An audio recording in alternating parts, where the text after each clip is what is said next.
Today I fucked up by almost shipping my co-workers to Hong Kong while they had sex. This did not happen today. This was a fuck up. I have told no one of this before. I used to work for a very large logistics company as a supervisor out on one of their flight ramps. I was there for years, and I had asserted myself as an essential employee after some managers changed hands and things almost went belly up for a lot of us. When things settled, I became a catch-all assistant for the new manager, and I would do a little bit of everything, mostly on my own discretion. I have to say that because a lot of this story may just seem like me wandering around an active flight ramp for no reason. If you assume that, you are right. But the important thing is that not only did my boss think I was working, but he also thought I was doing it very well. I was doing neither. So on one chilly spring night, I was on a flight ramp dock checking the empty containers that get loaded with freight and put onto the planes. This consists of spotting a can, opening several spring locks, checking inside, closing the can, and marking it as empty on a little scanner. Anyway, it's menial work, and the night is slow. I spend hours alternating between checking cans and abandoning my job to talk to coworkers or mess around with something completely unproductive. In the middle of doing the latter, I get a call to help out on a plane going to Hong Kong. I zip over there, help out the new supervisor, talk to some pilots, and head back to my cans. At this point, it's like 6 in the morning, and I am exhausted. I'm shuffling through a boredom-induced coma when I find a can positioned in the corner of the dock with its door wide open. I wander around to close it when I realize 2 employees are just boning down inside, and it's not pretty either. It's mean, third shift, need to buy more cigarettes, don't look me in the eyes kind of sex. They seriously look like they are trying to hurt each other, but the roaring of the nearby jet engines swallowed up any noise the more I had been making, much like how she appeared to be swallowing most of his hand. I think it's pretty funny, and seeing as my shift was just about to be over, I don't even bother considering to report it. I know both of them are college students who really need the work, so I decide to play a little harmless prank on them just to teach a lesson and help them avoid any trouble. I shut and lock the can. See, these cans have spring locks that operate from the outside. The only things really supposed to be in those cans are packages, and it's not like the packages need a way to get out from the inside. I figured eventually they would start banging on the can, or each other again, and someone would come by to help them out. That, my friends, is not how the story ends. Instead, as I am just about to badge out for the day, I get an urgent call on my phone. Usually correspondence is made on the radios exclusively, so a call on the phone is really serious. I wasn't given any details other than get back to the Hong Kong flight immediately. I just figured the supervisor on the flight was having a newbie freak out or something. It wasn't uncommon to see new soups crack, but when I get there, she is cracking up. Like, she is laughing so hard someone is having to hold her up. Turns out, she was just finishing up the plane when she got directions to put some empty cans on the plane from a nearby dock. There are hundreds, maybe even thousands of cans she could have pulled, but somehow against all odds one of the containers she grabs mysteriously has 2 fornicating freshmen inside who didn't bother to start calling for help until after they were locked inside the fuselage of a 747. The new supervisor is so clueless as to how to handle almost shipping 2 humans to Hong Kong that she was just relieved for the day, leaving me to clean up the whole mess. Oh,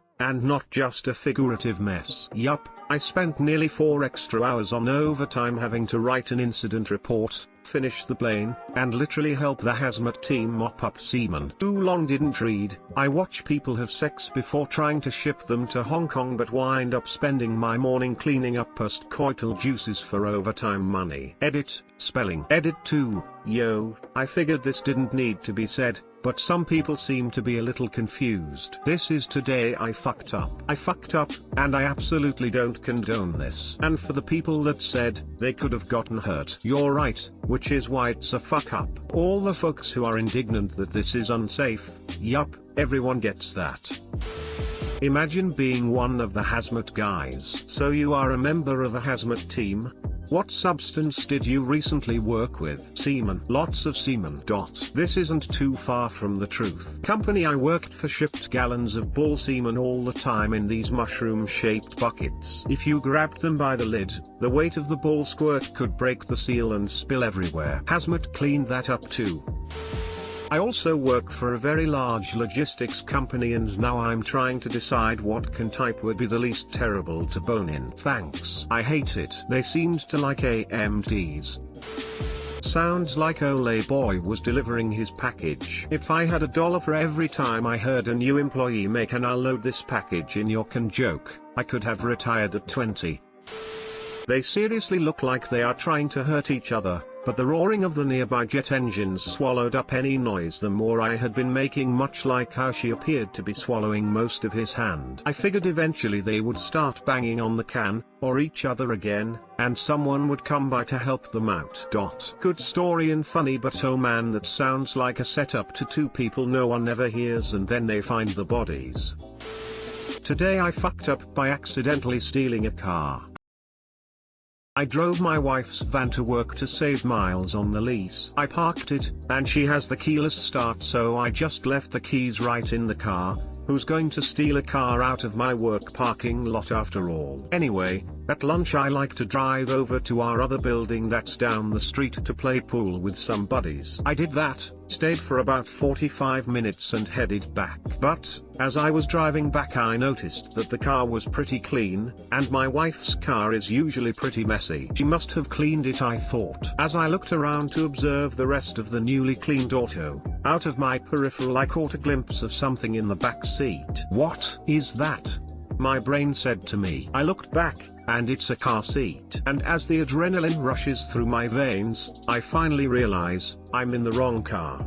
Got in a van, that is the same color, year/make/model as my wife's, parked 3 spaces over from mine, and also left their keyless keys in their car. I just drove someone else's car away for 45 minutes. As I pull into the parking lot I half expect there to be police waiting for me. I pray that the spot is still open, but of course it isn't. I find a spot that's relatively close. I have no choice but to confess my sins, so I go right to security and tell them what happened. The security girl bursts out laughing in my face, but tells me to give her the plate number and she'll email the person and tell them what happened. I never heard about it again from the car owner or security. But I told people at my work about it, and people still say, "Are you sure you got the right car?" And think they're the only ones to say it. This was a few months ago BTW, I just realized it fit pretty good here. I took a video in the car right after I realized what happened. If you want to see. TL, Doctor, I accidentally got in the wrong car at work and drove away in it, push start with keys in it. Kept it for 45 minutes and then realized it and returned. Told security on myself. Wow. What enchanted forest do you work at where multiple people leave their keys in the car? Over by me, people check door handles in the wee hours of the morning. If anyone accidentally left their car open, they can kiss their valuable personal effects goodbye. If you drive a cheaper car sometimes it's best to leave your door unlocked and keep your valuables elsewhere. It sucks having your window broken. Dude, your unique name is on the account you linked to. Google tells the world where you work and where your van is parked with the keys in it. The clock is ticking. He's going for that 2-for-1 FU special. Off to a good start. I can't think of a good reason to ever leave your keys in the car. There are places where people leave their houses unlocked. Freaking insane to me. I could never get used to that. I got accused of stealing someone's car after packing up post-gig at a bar. I'm pulling away and this girl screams, "That's my car." She and her friends run up to me yelling, so I stop, roll down the window, and say, "Ah, this is my car?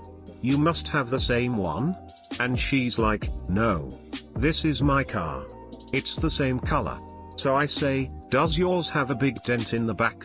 And she says, "Yeah," little sheepishly. Then I say, "Look inside, is your car this messy?" And her reaction was funny, "Yeah, that's my towel." Ah. I turn around and see her car parked behind me. "Is that your car?" "Yes, thank you."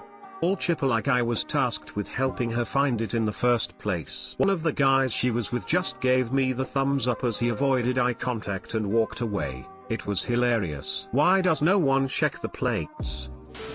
Did something similar. I had just detailed my van and was parked in the lot of a strip mall. When I came out and got in the car, with my bags etc., I noticed trash on the floorboard. I looked in the back, and there was a ton of trash. I had gotten into a van just like mine, that was parked right next to mine, but it was filthy. I was embarrassed, but relieved, as I grabbed my bags and scurried to my clean van and made my getaway. You mean someone else had just detailed their van and you took the opportunity to saddle them with your messy van? Today I fucked up by cock-blocking myself NSFW. Fuck up happened about 10 minutes ago. Today I fucked up by cock-blocking myself and hurting my husband. TL, Doctor at end. So a little backstory. My husband has a poor thirst for action. He also has a slightly dysfunctional member. So I don't get sex with him at all. Cut to today and the fuck up. My husband had been napping and once he had woken fully he gave me a hug then pushed my shoulders down he said. Once I registered what he said I gleefully lower to my knees and get to work. Member working today? Check. He picks me up and throws me on the bed. Note, I'm fully dressed in jeans and a t-shirt. Starts pulling down my jeans and I decide to help fuck up. I lifted my knee to put my foot on the bed to help take my pants off. I looked where his head was and went to move my knee to avoid his head, but I missed. I caught my husband, full force knee to the bottom of his jaw. Welp, there goes that plan. Once his head stopped throbbing he grabbed me and cuddled me for a good 5 minutes as I apologized for my lack of vision. Then we laughed. Now he's back on his computer and I'm about to get myself off. TL, drive. Don't get sex often. I tried to help take my pants off and caught my husband knee to the jaw uppercut style. Now I must get myself off. Edited to add. No, he doesn't have low testosterone. No, he doesn't masturbate often. Yes, we get the little blue poles from the doctor on occasion. They make the D hard but they don't give the mood to go with it. No, he's not addicted to porn. We have been to doctors. As it currently sits we have to pay through the nose to see a private specialist the other side of the country to try get this issue sorted. This isn't an option for us so we deal. Love my husband and I'm not getting rid of him. Similar thing happened. Right, I lazily positioned myself on top, their head hit the bead frame, and it was over like that, haha. One of my exes once chucked me on the bed and the bedpost hit my head, blacked out and woke up to him hysterically laughing / crying and decided sex wasn't happening that evening. I feel your pain. Guess you didn't need it that bad. Look, if you had one shot, one opportunity, to ride the only dick you ever wanted, would you capture it? Or just let it slip? Yo, her pants are wetty, knees strong, arms are steady, on the surface she looks good and ready to get plowed, but she keeps on forgetting just to lay down. The husband's standing proud, she unzips her jeans but the legs won't come out. She's struggling now, husband thinks a helping out, right in the mouth, knees up, jawbone, blow. Edit, did I seriously just get awarded a Reddit Oscar for a post that contained the phrase her pants are wetty? XD. Snap back to virginity.